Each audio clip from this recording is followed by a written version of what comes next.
지금 중동에서는 미사일과 드론 수십 대가 동시에 몰려옵니다. 그리고 그걸 한국산 방공망이 실제로 막아내기 시작했습니다. 과거에는 한국도 이런 무기 만들 수 있나? 이 반응이 많았습니다. 그런데 지금은 다릅니다.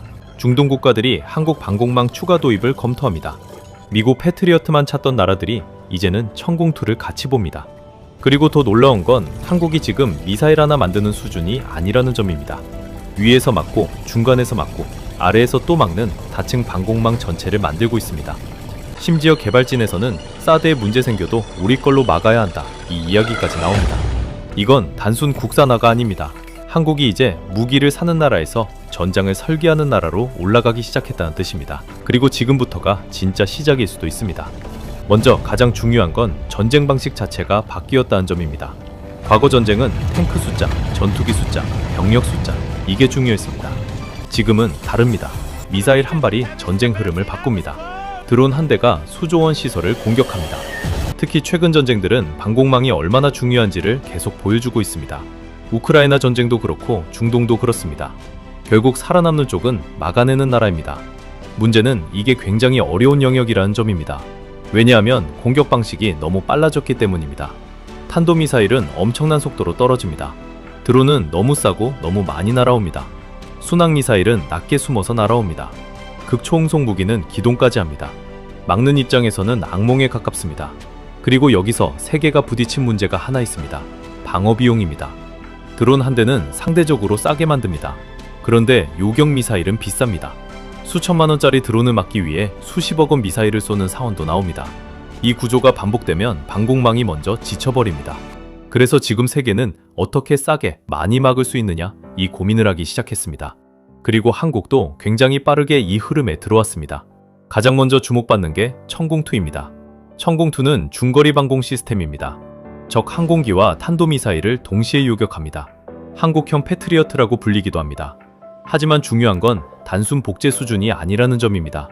한국 환경에 맞춰 굉장히 빠르게 개량됐습니다. 특히 중동에서 천공2 이야기가 계속 나오는 이유가 있습니다. 실전입니다. 실제로 움직였고 실제로 요격 경험이 쌓이고 있다는 점입니다. 최근 중동 상황에서는 드론과 미사일 공격이 동시에 이어졌습니다. 여기서 천공2가 패트리어트와 함께 움직이며 보안 역할을 했다는 평가가 나왔습니다. 물론 공개되는 수치들은 국가마다 차이가 있습니다. 정확한 검증은 필요합니다.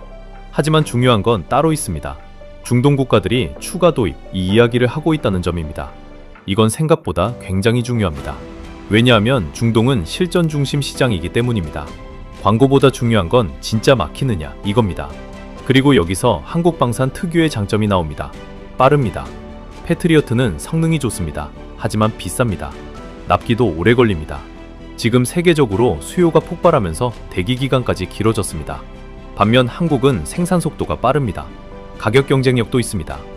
중동 국가 입장에서는 굉장히 현실적인 선택지가 됩니다. 당장 필요한데 빨리 받을 수 있는가? 이게 중요하기 때문입니다. 여기서 끝이 아닙니다. 지금 한국은 천공2 하나만 만드는 게 아닙니다. 더 위쪽으로 올라갑니다. 바로 LSAM입니다. LSAM은 고고도 미사일 방어 체계입니다. 쉽게 말하면 사드와 비슷한 역할입니다. 탄도미사일을 더 높은 고도에서 막습니다. 이게 중요한 이유는 간단합니다. 방어 기회가 한 번 더 생깁니다. 방공망은 한 줄로 막는 게 아닙니다. 여러 층으로 막아야 합니다. 위에서 한 번, 중간에서 한 번, 아래에서 또 한 번. 그래야 살아남습니다. 그래서 지금 한국은 다층 방공망을 만들고 있습니다. 저고도, 중고도, 고고도 전부 연결하는 구조입니다. 이게 바로 한국형 미사일 방어 체계입니다. 그리고 여기서 굉장히 중요한 변화가 하나 나옵니다. 과거 한국은 사드 같은 핵심 장비를 미국에 의존했습니다. 하지만 지금은 다릅니다. 조금씩 직접 만들기 시작합니다. 완전히 대체하는 단계는 아닙니다. 하지만 방향은 굉장히 선명합니다. 스스로 막을 수 있는 나라, 이쪽으로 가고 있습니다. 특히 개발진 인터뷰에서 흥미로운 이야기가 나왔습니다. 사드에 문제가 생겨도 우리 장비로 대응 가능해야 한다, 이 말입니다. 이건 단순 기술 이야기가 아닙니다. 자신감입니다. 그리고 동시에 굉장히 현실적인 판단입니다. 왜냐하면 실제 전쟁에서는 완벽한 장비가 없기 때문입니다. 미국 무기도, 이스라엘 무기도, 러시아 무기도 전부 한계가 있습니다. 실제로 이스라엘도 아이언돔만으로 모든 걸 막지 못합니다. 미국 패트리어트도 완벽하지 않습니다. 결국 중요한 건 겹겹이 막는 구조입니다. 그리고 한국은 지금 그 구조를 만들고 있습니다. 여기에 천무까지 연결됩니다. 천무는 한국형 다연장 로켓 시스템입니다. 미국 하이마스와 비교되기도 합니다. 그런데 한국은 굉장히 다양한 탄을 같이 운용합니다. 장거리 로켓 전술 미사일, 다목적 운용이 가능합니다. 특히 중동 국가들이 천무에 관심을 가지는 이유는 영토 때문입니다. 굉장히 넓습니다. 사막 지역도 많습니다. 빠르게 이동하면서 광범위하게 대응해야 합니다. 천무는 트럭형 기반이라 기동성이 좋습니다. 여기에 지휘 통제 시스템까지 연결됩니다. 단순 발사기가 아니라 하나의 네트워크로 움직입니다. 그리고 여기서 또 하나 한국 방산 특유의 강점이 나옵니다. 가성비입니다. 지금 세계는 무기 가격이 너무 올라갔습니다. 한 발 쏘는데 수십억 원, 이런 시대입니다. 그런데 한국은 상대적으로 현실적인 가격에 빠르게 공급할 수 있습니다. 그래서 폴란드도 움직였고 중동도 관심을 보입니다. 그리고 많은 사람들이 놓치는 부분이 있습니다. 방공망은 미사일만 있다고 완성되지 않습니다. 레이더, 지휘 통제, 통신망, 추적 시스템, 이게 전부 연결돼야 합니다. 한국은 지금 이걸 통합하려고 합니다. 특히 드론 시대가 오면서 저비용 방어 체계 중요성이 커졌습니다.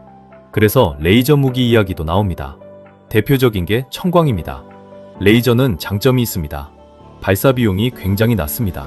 드론 대응에 유리합니다. 물론 아직 완벽한 단계는 아닙니다. 날씨 영향도 받고 출력 한계도 있습니다. 하지만 방향은 분명합니다. 싸게 많이 막아야 한다. 이쪽으로 갑니다. 그리고 한국은 이 부분까지 빠르게 들어오고 있습니다. 여기서 중요한 이유가 또 있습니다.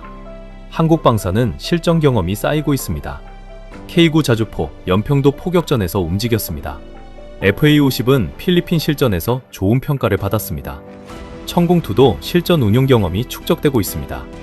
이건 굉장히 중요합니다. 무기는 결국 실전에서 평가받기 때문입니다. 카탈로그보다 중요한 건 진짜 작동하느냐 이겁니다.